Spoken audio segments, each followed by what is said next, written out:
afternoon in compliments of the season. From the studios of Atlantic Television Network in Port Harcourt, this is ATN in First, the headlines. Chinese men held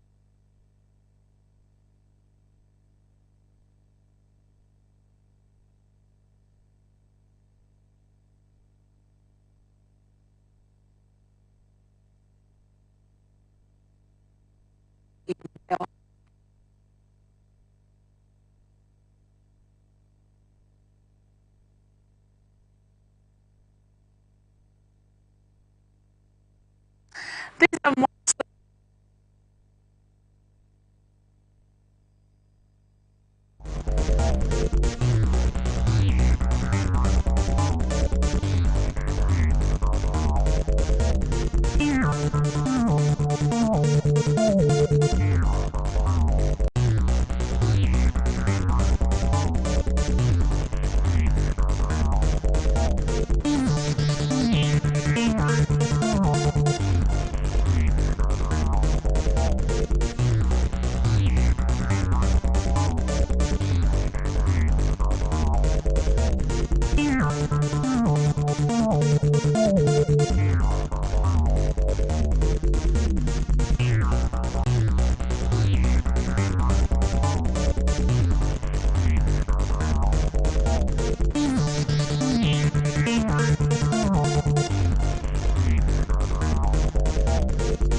Welcome back, and thank you so much for staying with us.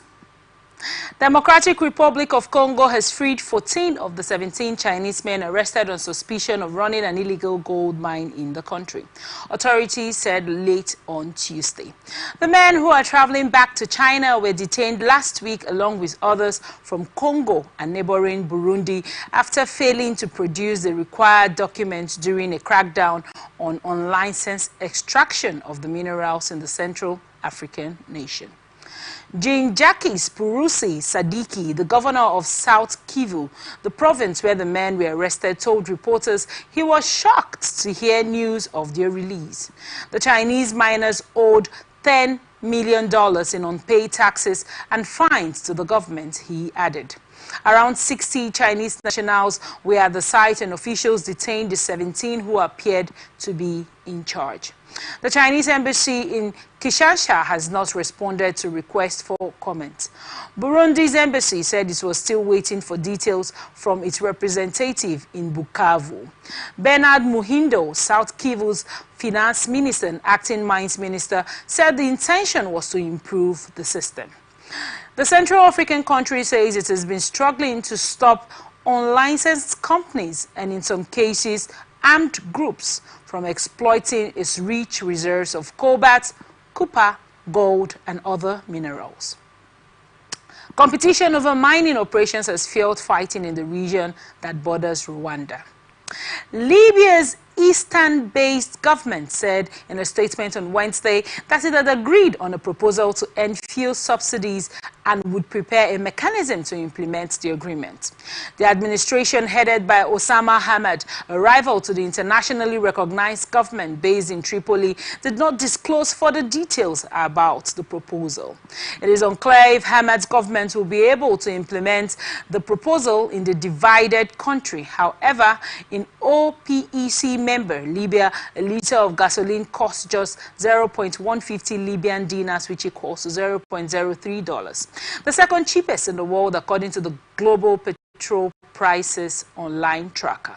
Smuggling networks have flourished amid the political turmoil and armed conflicts that followed a 2011 uprising against former dictator Muammar Gaddafi. The country split in 2014 between warring Eastern and Western administrations. Fuel smuggling from Libya is estimated to be worth at least $5 billion per year, according to a World Bank report.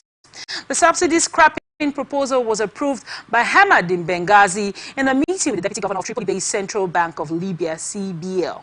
Mari Barassi informed members of the bank's board of directors. The meeting was held at the CBL's Benghazi branch headquarters. Tripoli-based Debiba said in January that he would put the issue of removing fuel subsidies to a public survey, but he has since taken no further action on that. The cost of fuel subsidies from January to November of this year totaled 12.8 billion Libyan dinars, CBL data shows. The official exchange rate is 4.8 Libyan dinars to $1. Prison riots in Mozambique's capital, Maputo, left 33 people dead and 15 injured. The country commander Bernardino Rafael said on Wednesday as civil unrest linked to October's disputed election continues. A decision on Monday by Mozambique's top court confirming long-ruling party Frelimo's victory in the election has sparked fresh nationwide protests by opposition groups and their supporters who say the vote was rigged. Well, Rafael blamed protesters outside the prison for encouraging the riots. Justice Minister Helena Kida told local private broadcaster Mirama TV that the unrest was started inside the prison and had nothing to do with protests outside. The identities of those killed and injured were unclear. About 1,534 people escaped from the prison in the incident, but 150 have now been recaptured, Rafael said, adding that there were prison break attempts at 2 other prisons. Mozambique's interior minister said on Tuesday that at least 21 people were killed in unrest after the top court decision. Prior to Tuesday's civil society monitoring group, Platforma, decided that at least 130 people have been killed in clashes with police since the unrest started. U.S. President-elect Donald Trump on Wednesday nominated Miami-Dade County Commissioner Kelvin Marino Cabrera to serve as ambassador to Panama. Trump described her as a fierce fighter for America First principles, who he said has been instrumental in driving economic growth and fostering international partnerships.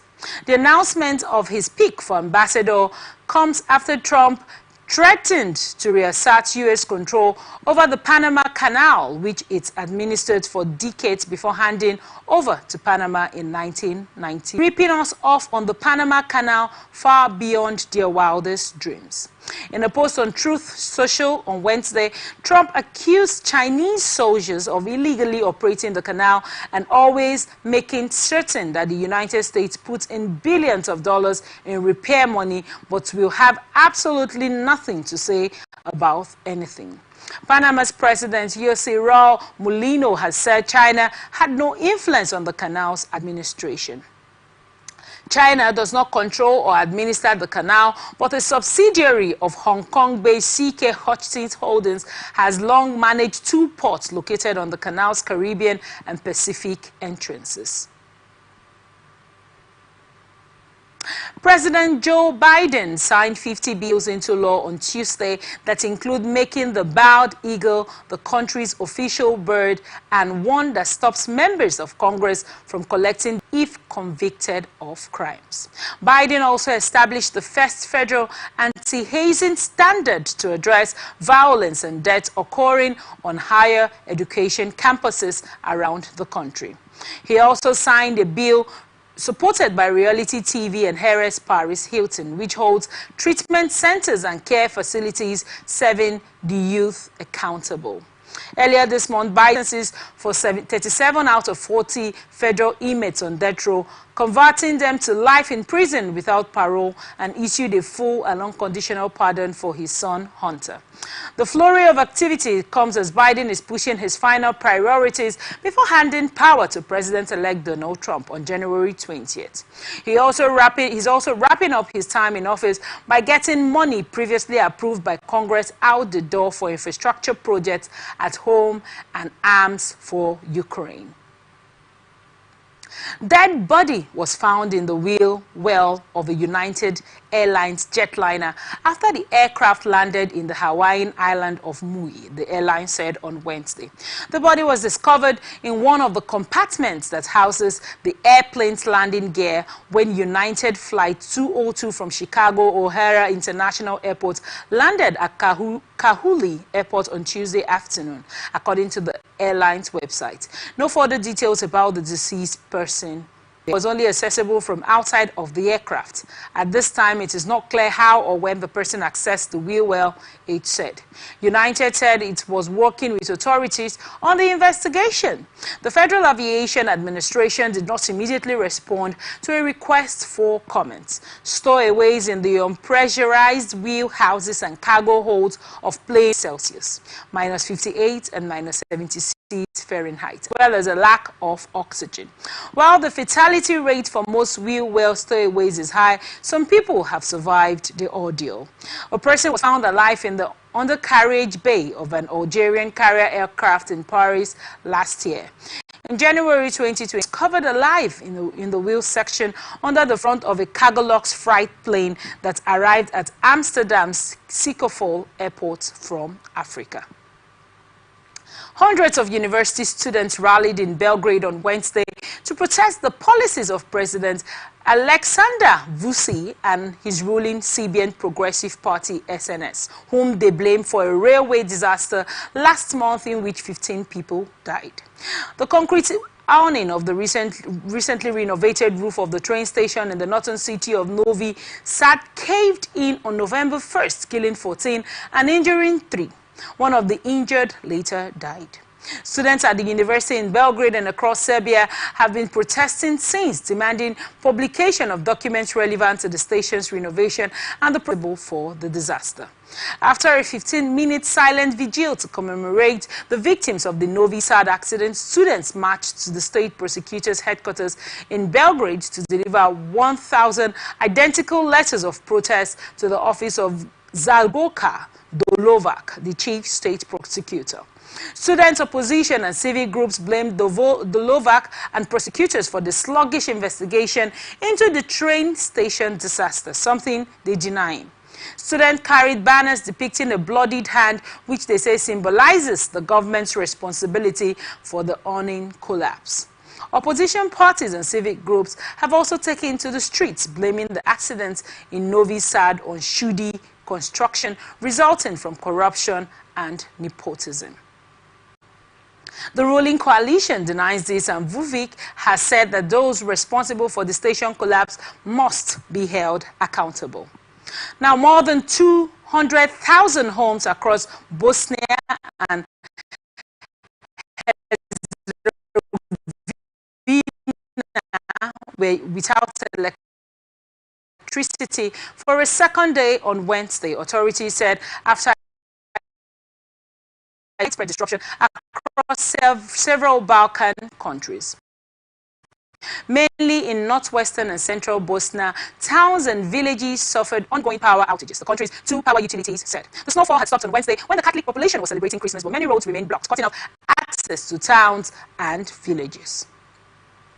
Our teams are on site all the time, doing everything in their power, Jelena Markovic, spokesperson for the Electroprons BIH distribution company, said.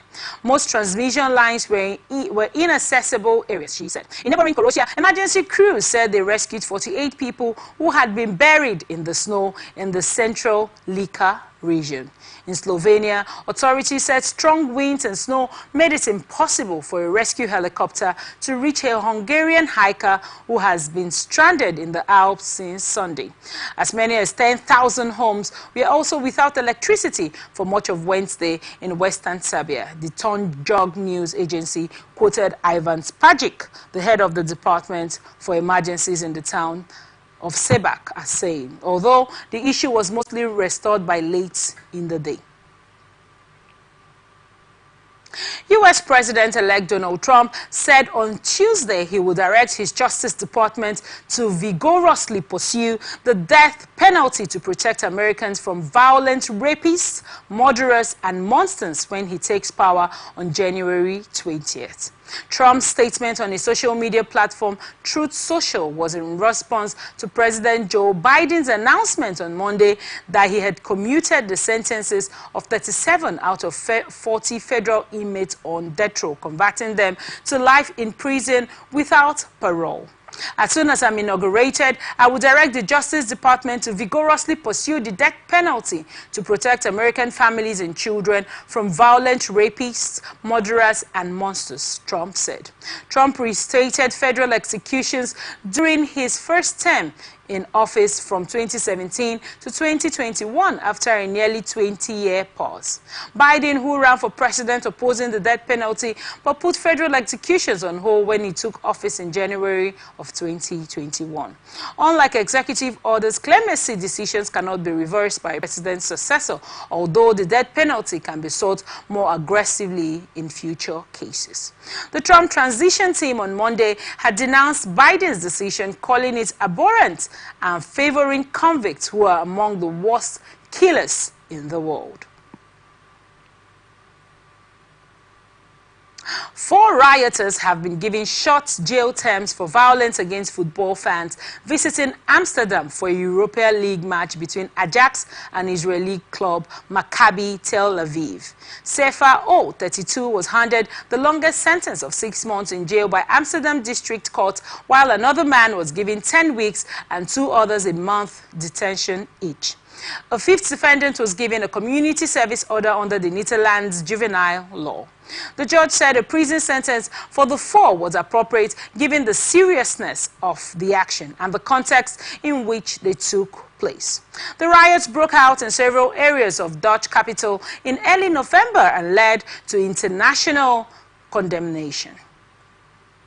The 5 defendants sentenced on Tuesday were the first to be tried for hit-and-run attacks that erupted in the early hours of 8th November after incidents that took place over 2 days ago. The court said that there was a lot of video evidence showing Maccabi fans facing extreme violence and also pointed to footage of supporters pulling down Palestinian flags as well as chanting slogans against the Arabs. Taxis were also vandalized by the fans. The court chairman added that there had already been unrest in the Netherlands because of the war in Gaza. While the court took the context of the event into account, it said there had been no justification for calling for and using physical violence against Israeli supporters.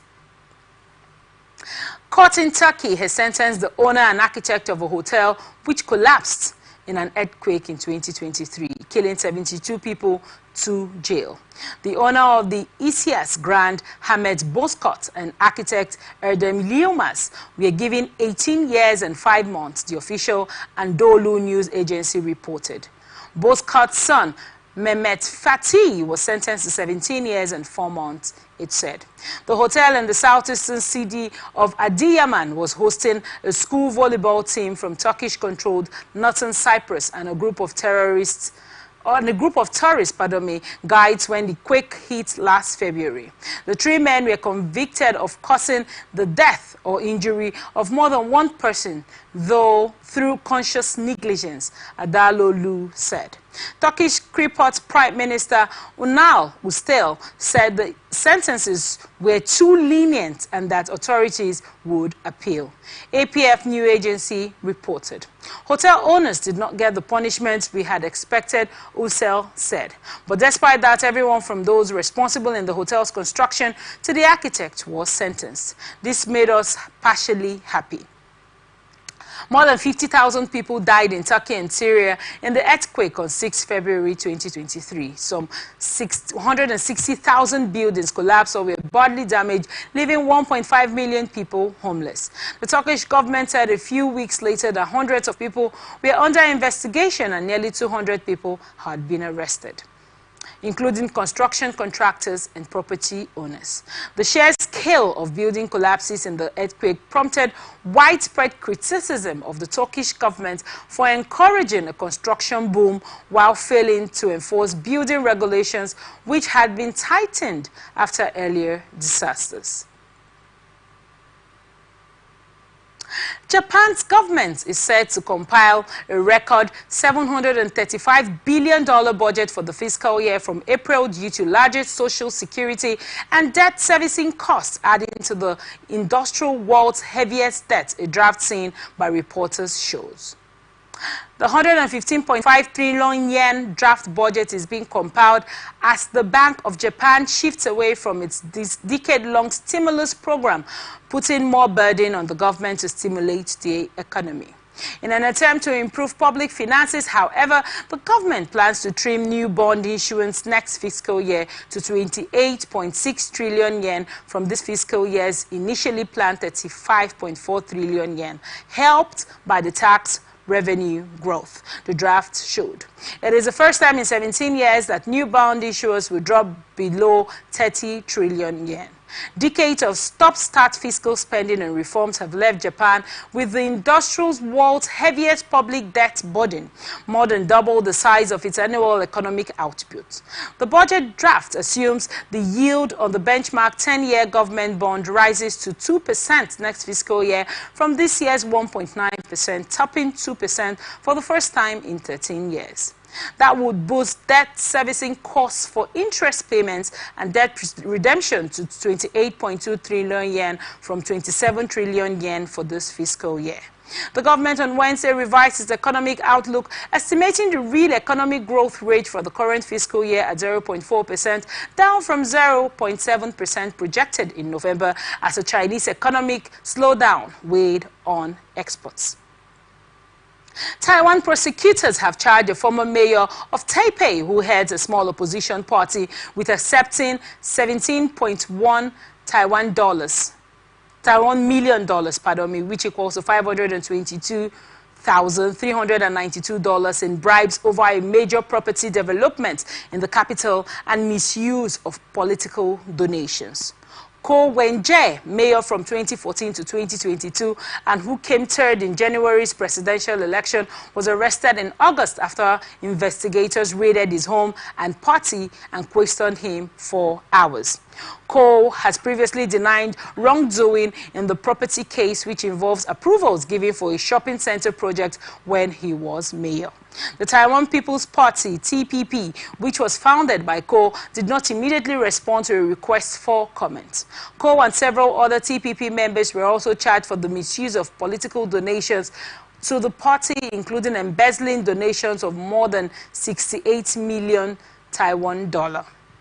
He and the TPP have previously acknowledged the campaign funds during the presidential campaign were misreported. Prosecutors asked for a combined total of more than 28 years in prison for Ko, saying he had helped a conglomerate illegally benefit to the tune of billions of Taiwan dollars. He also embezzled tens of millions in political donations, the Taipei District Prosecutor's Office said in a statement on Thursday. Ko has been widely expected to seek the presidency again at the next election in 2028. But opinion polls show that the scandals have hammered support for him and the TPP, which he founded in 2019 in an attempt to create a third force in Taiwanese politics. The TPP has only 8 lawmakers in Taiwan's 113-seat parliament, but has outsized role as neither the ruling Democratic Progressive Party nor the largest opposition party, the Kuomintang, has a majority. Taiwan's presidential office conducted its first over-tabletop exercise stimulating a military escalation with China. Several officials briefed on the matter said at a time when the island is facing renewed Chinese military threats. Dozens of central and local government agencies as well as civil groups participated in the 3-hour exercise on Thursday. The sources said who requested anonymity due to the sensitivity of the matter. China has in recent years stepped up military threats, including the large massing of naval forces this month and daily military activities close to democratically Taiwan, which Beijing claims as its own over Taipei's rejection.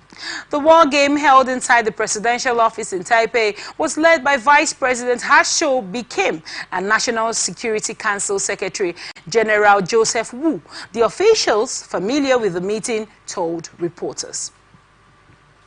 The exercise simulated scenarios including China's high-intensity gray zone warfare as well as when the island is on the verge of conflict to test response readiness by Taiwan government's officers and civil society. A security official familiar with the matter. China has staged 2 rounds of major exercises around Taiwan this year to pressure Taipei, one in May and one in October, dubbed Joint Sword 2024A and B, respectively. Israel's ultra-nationalist security minister ascended to the Al-Saqqa Mosque compound in Jerusalem on Thursday for what he said was a prayer for hostages in Gaza, freshly challenging rules over one of the most sensitive sites in the Middle East. Israel's official position accepts decades-old rules restricting non-Muslim prayer at the compound. Islam's third holiest sites are known as Temple Mount to Jews, who reverence it as the site of 2 ancient temples. Under a delicate decades-old status quo arrangement with Muslim authorities, the Al-Aqsa compound is administered by Jordanian Religious Foundation, and under rules dating back decades, Jews can visit but may not pray there. In a post on X, Hadlin Security Minister Itamar Ben-Gvir said, "I ascended today to our holy place in prayer for the welfare of soldiers, to swiftly return all the hostages and total victory with God's help." The post included a picture of Ben-Gvir walking into the compound situated on an elevated plaza in Jerusalem's walled old city, but no images or videos of him praying. The Prime Minister Benjamin Netanyahu's office immediately released a statement restating the official Israeli position. Palestinian militant group Hamas took about 250 hostages in its October 7, 2023 attack on southern Israel, in which 1,200 were killed, according to Israeli tallies. In the ensuing war in Gaza, Israeli forces have killed over 45,300 Palestinians, according to the health officials in the Hamas-run enclave. Japan Airlines said on Thursday its system returned to normal, with same-day ticket sales resuming after a cyber attack delayed some domestic and international flights. The attack began at 7:24 a.m., affecting internal and external system, JAL said earlier. It temporarily shut down a router that was causing malfunctions and suspended ticket sales for flights departing on Thursday. No customer information was leaked, however, the company said, and it suffered no damage from computer viruses. ANA Holdings Japan, other major air carriers, saw no signs of an attack on its system, a spokesman said. American Airlines briefly grounded all flights for an hour this week, disrupting travel for thousands on Christmas Eve due to a technical glitch involving network hardware. China has approved the construction of what will be the world's largest hydropower dam, kicking off an ambitious project on the eastern rim of the Tibetan Plateau that could affect millions downstream in India and Bangladesh. The dam, which will be located in the lower reaches of the Yolong Zangbo River, could produce 300 billion kilowatt hours of electricity annually, according to an estimate provided by the Power Construction Corps of China in 2020. That would more than triple the 88.2 billion kilowatts design capacity of the Three Gorges Dam, currently the world's largest in central China. The project will play a major role in meeting China's carbon peaking and carbon neutrality goals, stimulate related industries such as engineering, and create jobs in Tibet, the official Xinhua news agency reported on Wednesday. A section of the Yalong-Zangbo falls a dramatic 2,000 meters, which equals to 651 feet within a short span of 30 kilometers, offering huge hydropower potential as well as unique engineering challenges. The outlay for building the dam, including engineering costs, is also expected to eclipse the Three Gorges Dam, which costs 254.2 billion yuan, which equals $34.83 billion. This included in resetting the 1.4 million units that were displaced, an estimate of 57 billion yuan. Authorities have indicated how many people the Tibet project will displace and how it would affect the local ecosystem, one of the richest and most diverse on the plateau. The Yalong-Zangbo becomes the Brahmaputra River as it leaves Tibet and flows south into India's Arunachal Pradesh and Assam states and finally into Bangladesh. China has already commenced hydropower generation on the upper reaches of the Yalong-Zangbo, which flows from the west to the east of Tibet. It is planning more projects upstream. The Yalong-Zangbo becomes the Brahmaputra River as it leaves Tibet and flows south into India's Pradesh and Assam states and finally into Bangladesh.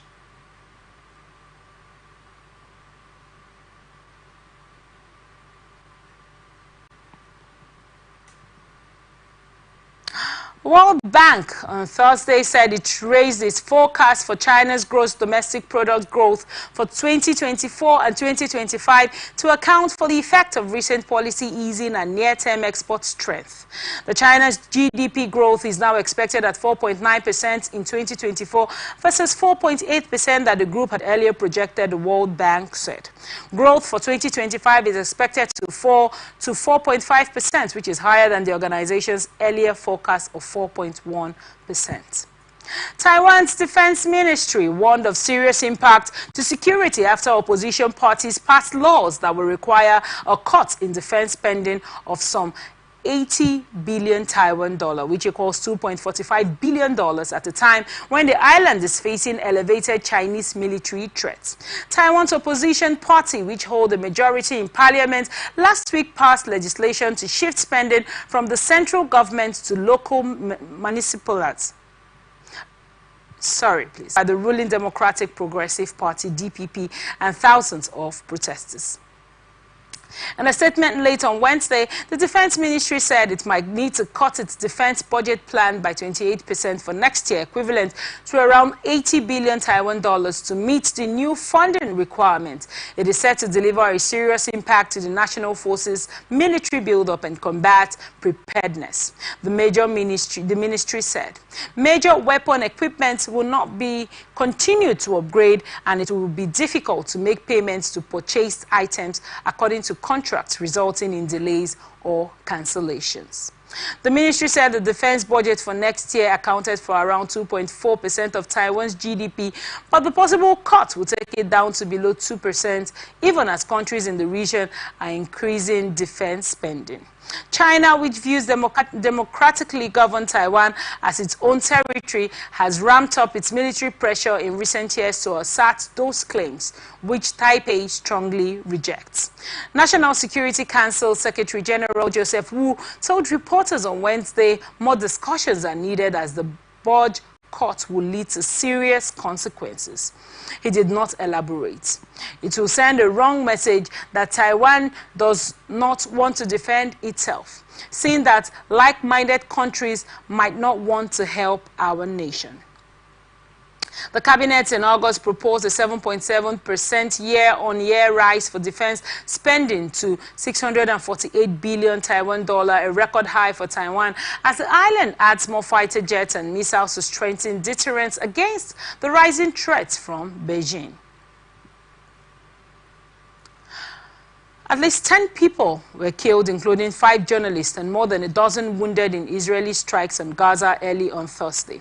Medics with the Gaza Health Authorities have said 5 people were killed and 20 wounded in an Israeli airstrike on a house in Gaza City, Zayton neighborhood, the medics reported.